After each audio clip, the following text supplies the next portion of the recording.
What's good, y'all? Coming in live tonight. We got live from the Inkwell. Right now, I got some Emanuel Wynter playing right now in the background. That's gonna be our special guest tonight, the E-Man. So enjoy the vibes. We'll be going. He'll be on maybe about 5 minutes, about 8 o'clock.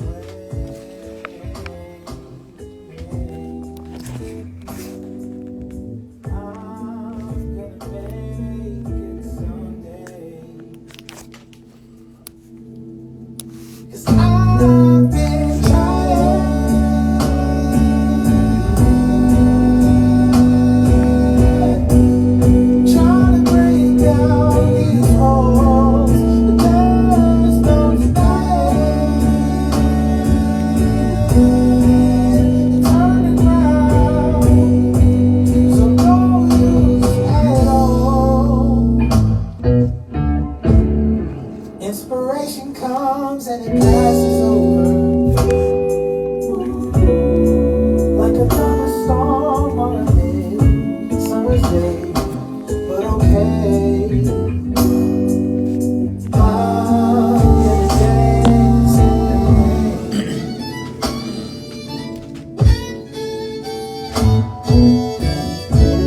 'Cause I don't wanna miss another moment. Stuck in this headspace, only halfway surviving. No, I won't be down no more. 'Cause I've been trying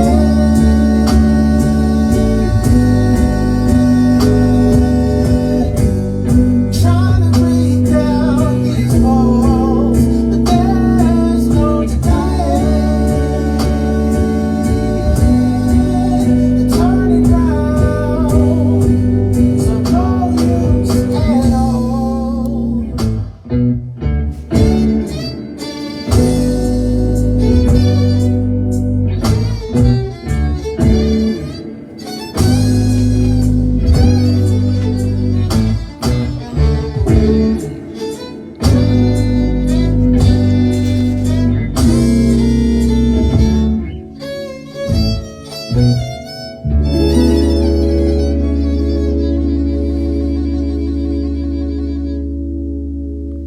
Hey, what's up, everybody? If you're just now joining us, we got live from the Inkwell tonight at 8.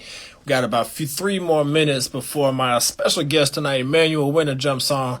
But in the meantime, we're enjoying some vibes from him. This is his most recent album, dropped in 2020, called These Past 2 Years.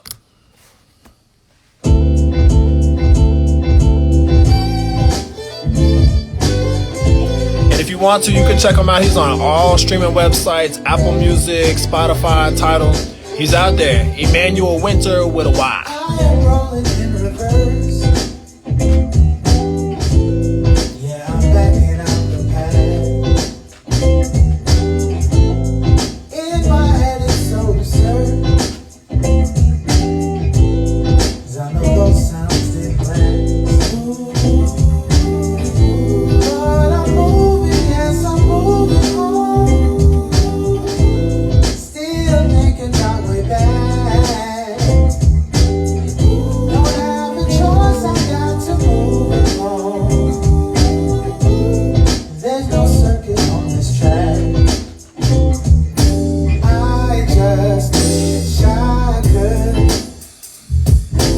go back to those good old days. Now past years have new, but I can't, 'cause I ain't there no more. Hey, Colin, what's up, man?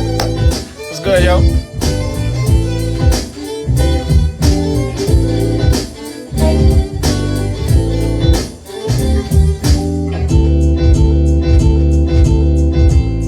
I can sit and reminisce and romanticize the past. Compare where I'm at and where I've been. Still want to go back.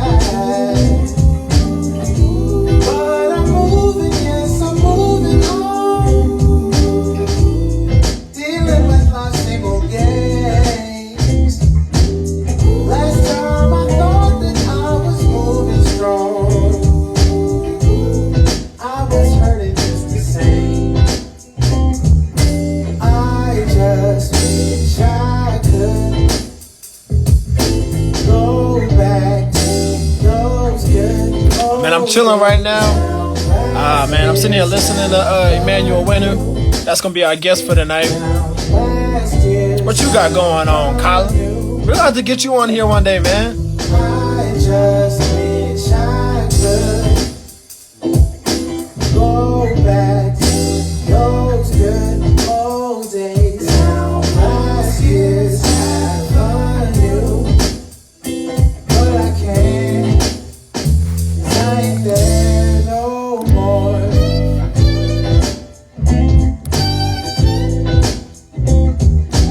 Word. You in Cali, bro? I need to be where you at. On a beach. So you somewhere where it's warm.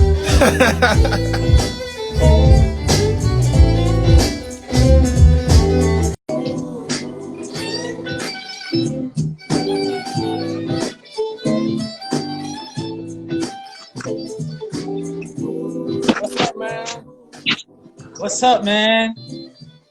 Hey. What's How going you on? feeling? I'm great, man. Welcome to the show. Thank you for having me. Yeah, man. Excited to have you up here. So, I started about 5 minutes early, so everybody got a little bit of taste of your album of these past 2 years. Cool, man. Yeah, man. So, again, everybody, welcome to Live from the Inkwell. You know, tonight my guest is Emanuel Wynter. That's Winter with a Y. I've had the pleasure of working with this guy quite a few times, man. He's a talented artist, plays so many instruments, talented ear. Yeah,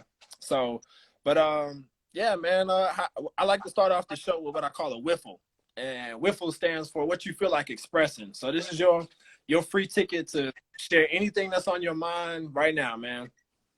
Cool. Well, wasn't expecting that. I will say, man, it's been I've had the I guess the luck, the good fortune of being able to be playing a lot of music this past fall. Stayed quite busy just with the various projects that I'm in, and I've been actually really busy, like from September to the beginning of December, and then in December everything just like quieted down, and had a lot of time at home, a lot of time to relax, a lot of time to chill, and that is so valuable to have, even as an artist, just to be able to recharge. And it's definitely something that you should not forget in your routine or whatever you've got planned. Like, I know a lot of us are driven. I mean, you have to be driven, and that's great, but it's also great to relax, Yeah. chill, and take that time to yourself. So, yeah. Word, man. Appreciate that. You know, I definitely agree with you, man. The downtime that I've had, especially, you know, I know COVID isn't really the most positive thing within itself, but you know, being able to kind of sit at home here and there and really be with myself and recharge my battery has been a gift. Um, Absolutely. so you've still been pretty, you know, you've been gigging throughout 2020 and all this time. So how did that Um, go? yeah, well, it was looking scary for a bit because when the shutdown first started, I need to figure out how to set up my phone because it's not set up quite right. But yeah, when the pandemic first started, um, let me see if this will do what I wanted to do.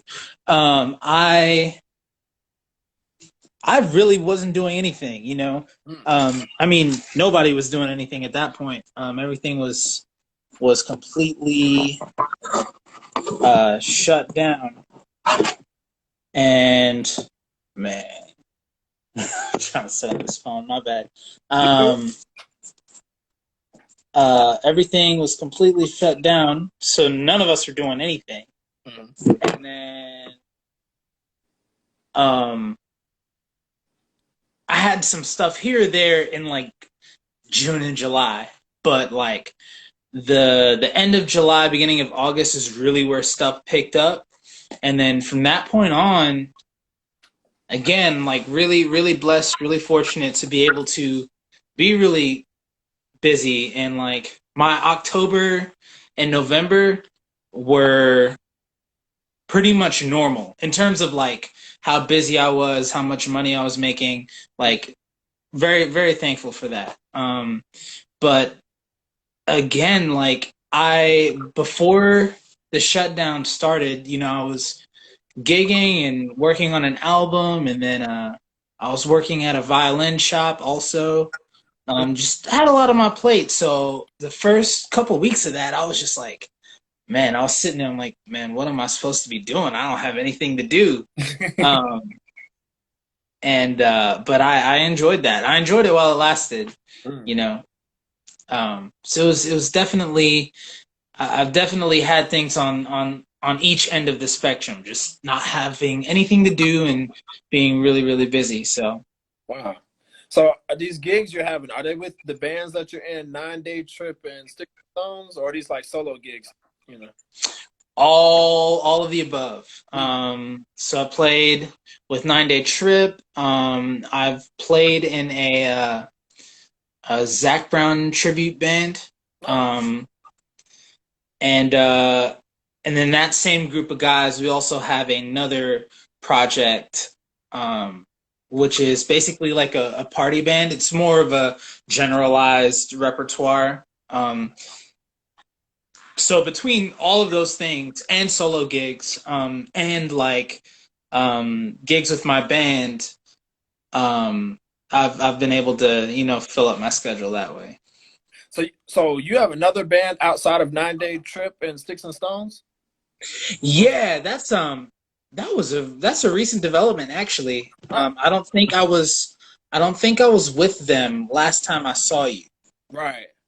So yeah, I joined them probably at the end of oh no, summer of 2019 was when I joined them, and I joined them at the end of July, beginning of August, Mm. and we really got going in the fall, and it's been fun. It's been really fun. We've gotten an opportunity to traveled with them quite a bit. We went to one of the favorite places I've ever been for a gig was Wyoming. Oh, It's wow. just it's crazy out there. Hmm. Well, what made Wyoming so unique? It's as far as like the geography goes, it's very different from North Carolina. Like in North Carolina, the trees definitely dominate the landscape, right? Like you can't look any direction without seeing a bunch of trees. And but in that part of the country, because we flew in the airport down to we flew into Denver and then drove the rest of the way into Wyoming. Um, there it's like fields, and you can just see for a very long day.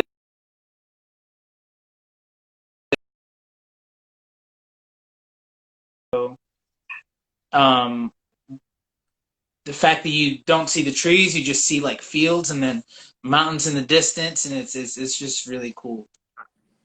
And then on the way to the gig, we passed through. I think it was Medicine Bow National Park, Hmm. and the elevation. There was we stopped at this lookout, and the elevation at that lookout was 11,000 feet, 11,400 feet, something like that. Wow. And we were looking at some. We were looking at mountains that were like the peaks were 14,000 feet. Wow. Like it was incredible. All right. What was the name of this band that you went out there with? So it's got like two variants. There's 20 Ride, Mm. um, and then there's Southside Station. 20 Ride is the Zach Brown tribute, and then Southside Station is the party band. Ah, okay. Man, that's pretty awesome, man. You definitely get around in the groups, man, for sure. Um, so you mentioned you were working on an album. later in 2020. Was that the past 2 years that you were working? These past 2 years that you were working on? Or was that a different album that you're working on? Oh yeah. I was working on an album toward the end of 2019, and Okay. that was the past 2 years that I put out in February, and then the singles that I released in 2020 were unrelated to the album. They were just like standalone singles that I wanted to put out. Word. Okay, hey, and everybody watching, just so you know, he's on just about every streaming website. I mean, streaming site. You can check him out on Apple Music, Tidal, Spotify. Emanuel Wynter with a Y in the winter. What a while. Yeah, with a Y. Got to be specific about that so people can find you. So, tell us more about these past 2 years. Like, which of the songs on there is probably like the most touching to you, or like you feel the strongest about on that album? Mhm. Well, these past 2 years was a big. The overall theme of it, I guess, was nostalgia and Mm. longing for the good old days, quote unquote. Mm. Um, and like growing, but still, I guess, romanticizing youth. Mm. So and that's pretty much the first track, last year's Avenue. That's kind of what that was about, but the whole album is just about like past lived experiences over about a 2 year span. And I would say some of my favorite songs, like one of my favorite songs was the first song I put out on that album, was Cosmos. I wrote that in 2017 about it was kind of about two people like pushed into one song, but it's just like about a relationship that is doomed to fail. Like it's not gonna last. Y'all are gonna grow apart. You know it. Like the other person knows it. But you want to cherish that time that you had together, nonetheless. And that's kind of the idea of Cosmos. And then another one of my favorites is a song called Anticipation. Mm-hmm. And that one, I mean, that's just, it's a song about like the college days of being on a college campus, and everybody, like everyone is like so accessible, right? Because they're all like on the campus or near the campus, and I was just writing about, those times where you've got someone you really want to see, and like you can, it's as easy as like going on and walking over to where they live, and enjoying the excitement of being with them, before you get there, just being very excited about seeing them on the walk over there, which was a fond memory of mine. So I wrote Anticipation about that. All right. That's what's up, man. So, with staying on the track of the album, like, give us a glimpse or a peek into what's your process like from inspiration to the time of recording. What does that look like for you? Yeah. So the I try to make sure that I do this, but when I feel inspiration, whatever it may be about, I try to write something about it.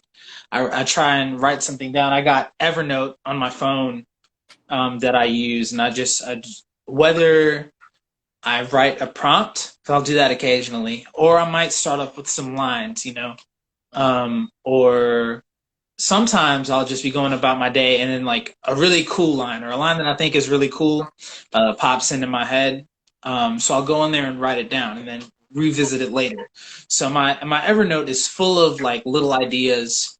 Sometimes I might even write like a full poem, not necessarily a song, but like a poem. And then sometimes I'll revisit that poem and turn it into a song,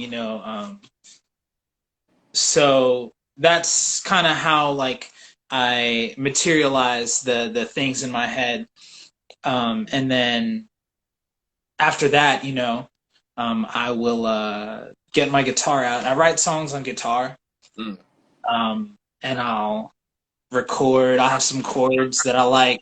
I put them together, and then I record them, and then I spend some time playing guitar over those chords, just get some like melodic ideas out, Mhm. and then I'll add bass and I'll add drums, and then I'll layer some vocals, and then I'll sing the lyrics, and then record violin over it. So it's but it's not always a linear process. Right. Sometimes like Walking in Vain was a song that came to me very naturally, Mhm. and I wrote the words and did the guitar like at the same time.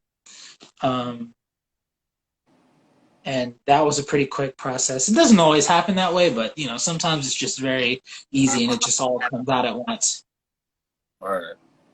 So are you recording this stuff yourself, or you've got somebody else recording it? I'm recording everything myself in my little bedroom. Word. Um, and yeah, it's been a learning process for sure. Because even like Cosmos, for instance, I wrote it in 2017. Hmm. Um, I recorded it and then re-recorded it and then re-recorded it and re-recorded it several times before I finally put it out a year and 3 months later. I put it out at the end of 2018. And that's happened pretty much with every song. Um, funny thing, Get on these past 2 years, Hmm. it used to sound nothing like how it sounds now. And I almost did not put it on the album because I was like, man, this is not right. And I was thinking, man, this is not right. This is not right. And then it was kind of a last minute thing. I re-recorded it and I was like, okay, this feels way better. And then it was actually one of the last songs I recorded for the album. But yeah, all of the songs have been recorded several times over, because it's like I record it and I listen to it and I'm thinking, okay, I could have done this different here, or like, what if I had used this technique here later? And it's just learning about recording, learning about myself, you know, feeling things differently. So a lot of the songs that I have put out have just been, redone a few times. Wow. Yeah.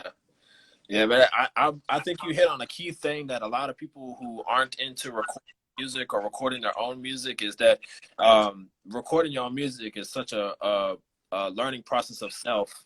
You really get a large a large like dose of who you are, and where your limits are and where you're trying to go. All of those Hmm. things come very clear to you. So what program are you using when you're recording, or programs? Right now I'm using FL Studio. That's what, and I'm using it because back in middle school I downloaded the demo version because you don't have to pay for the demo version. Mm. Um, and I played with it. I've been playing with it since middle school, and I was like, when I got to the point where I was taking recording music seriously, I was just like, man, I've already had FL Studios for years. I'm familiar with it. I might as well just use that. So yeah, that's what I'm using. All right. So I remember talking to you, way back whenever you came and recorded with me in my studio. I know you started with violin lessons in elementary school, but like, you play bass guitar, piano, and you sing. So tell us a little bit about, how, moving from violin to present day to what you're doing, how did you end up picking up all this? Where did these interests come from? Well, I've always just like really loved music, and yeah, I started off with violin, and I picked up piano in middle school, because I just wanted to. Um, and then I picked everything else up just because I wanted to. And in high school, I was listening to a lot of blues, so like guitar was the next move for me. Like, and then I picked up guitar, and then bass. I picked up bass out of necessity because I'm like, all right, if I'm trying to record stuff, I need bass, so I might as well just play it. And yeah, I would learn every instrument if I could. I'll probably next thing I'll take a stab at is the is either brass or like woodwinds. Ooh, now you entering a different world. Yeah. I did band in high school for a semester. I never stuck with it long enough to like so that it would stick. But I remember like picking up saxophone and being like, man, this is so weird. Like instead of like violin where, like if you go further away, it's a lower note. If you come up higher, it's a higher note, or like piano where it's like low, higher, higher, higher, higher, higher. And I'm just like, you mean to tell me that I got to push these buttons on a saxophone and it makes a note? I was like, it's a whole different system, but it's a cool instrument. Saxophone is definitely a cool instrument. I'd love to pick it back up. Yeah, man. Definitely. Yeah. And it's interesting to hear you explain it that way because I'm a horn player. I started on trombone and yeah, like, it is interesting because I play trumpet around people and people are like, oh, so you only have 3 notes? Nah, it's more to it than, just that. But at this point we take a little shifting gears, man. We play a couple of games on this show. And the 2 games that I'll give you a choice as to which one you want to play today. We've got the alphabet game where I'll put on a timer for 45 seconds, and you'll pick a category, either musical artist, food, or a sports team. And in those 45 seconds, you're trying to get through the alphabet of naming, words in that category. Or we can do which way you sway, which is kind of like a this or that. Okay. So which one you want to do? All right, man. I might do which way you sway. Okay. All right. So which way you sway is this or that. So let's see. We'll start with something easy. We'll go juice or soda? Juice. Okay. Do you drink a lot of soda? Not really. Yeah. Not really. What's your favorite juice, or if you were to like go in your fridge, what kind of juice you have? Definitely OJ. You got to keep some OJ around. I'd mostly drink orange juice. I'm more of like a tea person. Like I drink a lot of tea. But as far as juice goes, I'd rather have juice than soda. I don't drink soda often. I couldn't tell you the last time I had soda. But I'll drink it every once in a while. But definitely, given the choice between juice and soda, I'd go juice. Word. Phone call or text? Phone call. Like that. I feel like that's the most efficient way to talk and hear how somebody's doing. You can hear their vocal inflections. There's a lot of communication that goes on between the words that you say. So with a phone call, you can do a better job of conveying your thoughts and feelings and whatnot. Yeah, for sure. All right, so Facebook or Twitter? Twitter by far. Oh my gosh. Man, Twitter, I go on Twitter to chill. Facebook is when I do go on, because I don't go on often. I feel like Facebook is where my mom and my aunts and them would go on social media, where Twitter is me and my guys, we can go on Twitter and have a good time. There's some weird people on Twitter for sure, but definitely Twitter. Yeah, I feel you. I'm a Twitter guy myself too, man, over Facebook. All right, so R&B or pop? R&B. Yeah, I'm gonna say R&B. I guess sometimes the lines are blurred between R&B and pop. Although there's definitely a distinction. But I feel like pop is, and this is not really a dig at pop music, but it's just an observation that I've made. Pop is really like every genre of music that is like it's condensed down into like an easy listening package, right? Like pop can be pop takes elements of different music. So pop will take elements of R&B or whatever. Pop will take elements of rap, and pop will take elements of electronic music. Pop will take elements of rock. It's a it's a it's a package. An easy to consume package. But if I want to get some, if I want to, really get into some listening, then I'll go R&B. Right. Okay. All right. So here's the last one. Which way you sway? Do you prefer the original, or would you prefer the sample? Like when somebody samples a song. You know, I think people can do some really cool things with samples. And it it's cool knowing, it's cool knowing where a sample is from. Like you hear the song, it comes on, you hear that, I'm like, oh, that's from this right here. Huh. But would I prefer sampled to the original? Hmm. Because it depends. Like sometimes when people sample stuff, they take like the best of a song. Mm-hmm. And you listen to the original, and you're thinking it's gonna hit like the sample in that other song did, and it might not hit the same way. Right. Um, I don't know, man. I'm gonna go with sample. Mm. Wow. Yeah, I think you're the first person I've had who's picked the sample on that one. So that's pretty cool. Uh, so switching gears back to you, man.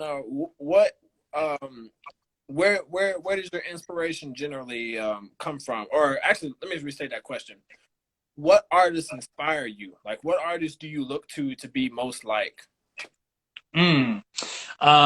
So there's a few there's a few artists who I say have like really inspired me. Uh, but not all of them, I guess I'm trying to like sound like. So like I definitely would say like Gary Clark Jr. has been a big inspiration to me. Um, but I wouldn't necessarily I don't think my music sounds like his music. But he's definitely um he's definitely influenced my like violin playing, like the I bought a fuzz pedal because of him. Like my electric violin, I like to sometimes I like to get the fuzz going, make it sound pretty much like an electric guitar. And that's that Gary Clark Jr. influence. That's that Jimi Hendrix influence, definitely influenced by them. And then I would also say like Anthony Hamilton is an influence for me. Um, D'Angelo. Uh, and it's funny because I've been actually listening to Voodoo a lot lately. Um, Mm. and man, that's such a tasty album. It's so good, and I feel um, like I guess I would consider what I do to be neo soul. Hmm. And if somebody asked me what neo soul was, like, hey man, like, what is neo soul? I'll be like, listen to Voodoo. Mm. Um, so D'Angelo is definitely one of them. Um, on the more recent side, I would say uh, Daniel Caesar has been a influence for me. Freudian and before. I Mm. don't like the last album he put out so much. Hmm. But like Freudian and before, like that kind of sound. Um, so yeah, those are a few of my influences. Word. So, I'm glad you mentioned your electric violin because when I recorded with you, that was something I had never experienced before. Somebody coming in with electronic violin, which is pretty unique. You know, most violins, the acoustic wooden violin.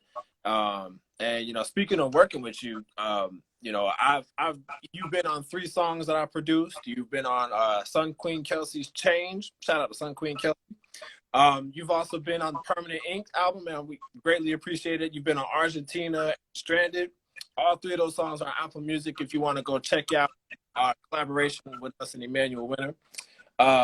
But yeah, man, when you came in and I had that electric violin, like I believe it was like Argentina that we were working on. It had this crazy riff in it, and I just remember watching you. It was like you played part of the run, and you were just literally like look. I was watching like look in your mind, and you'd come back and just come and just. I mean, it was killer because I mean I know so many musicians who you know their first reference is talking about theory and all these other things, but it was very clear in my very first session and working with you like early on that you are, in my opinion, the essence of a musician, where you can hear and you hear it and you hear it inside you, and then it's just a matter of pulling it out on whatever instruments in your hand. Right, right. So yeah. So what's new for you? What can we look forward to? What's coming next for Emanuel Wynter? I've got a few virtual shows coming up. I've got I might not be able to talk about this one yet. I've got one Something else we can in talk about. I've got a performance coming up in February. It should be a good time in Charlotte, and then the next one is in Charlotte as well. A few Charlotte performances. Other than that, man, I'm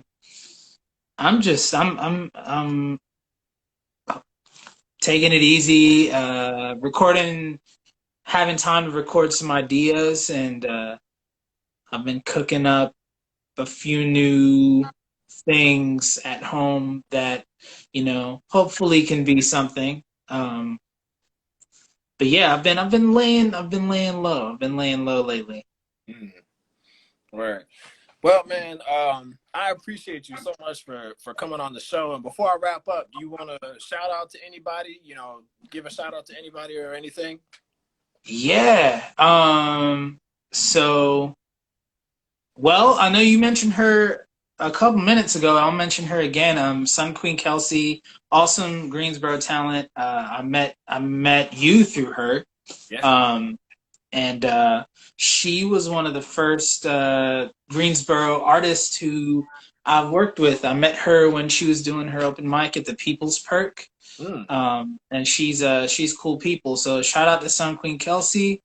Um, shout out to shout out T Walker. I met him D Walker. in Greensboro. Yeah, met him at Greensboro so far, and then he did my album release show in February with me. He's also cool peoples and very talented dude. And let's see. Shout out to Demeanor. I met him this summer and done some stuff with him. Also, another very talented dude. Yeah. All right, man. So again, man, I really appreciate you coming through and coming and blessing us on the show live from the Inkwell. To everybody that's watching, this is Emanuel Wynter. That's Winter with a Y. You can check him out at emmanuelwynter.com.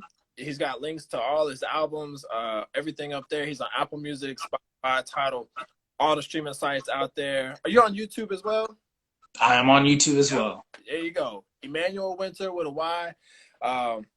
Thanks again, man. We appreciate Thanks you. for having me. Looking forward to working again with you, man. Absolutely. All right, man. Peace. Peace.